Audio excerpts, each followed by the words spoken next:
Welcome to the Slop Farm. Enjoy the video. You start by preparing the JBL Wave Beam and your source device. Power the speaker and ensure it has at least 30% battery so the connection won't drop.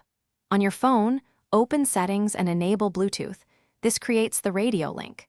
Press and hold the speaker's power button for 2 to 3 seconds until the LED flashes.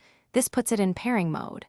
Once done, keep the devices within 3 feet so they discover each other quickly. This avoids timeouts and scanning delays. Now pair the devices. On your phone, scan available Bluetooth devices and tap JBL Wave Beam when it appears.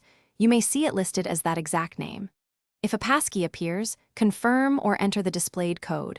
Most modern devices just require accepting a prompt. After pairing, make sure your phone's audio output is set to the speaker. Open the music app or call screen and verify JBL is selected. Once paired, play a short clip to confirm left and right channels. Finish by adjusting volume levels on both your device and the speaker. Make sure loudness limits on the phone aren't restricting output. If the speaker won't connect or audio stutters, reset it. Press and hold power plus the Bluetooth button for 5 to 10 seconds to clear pairing memory. Make sure to forget the device on your phone and repair if needed.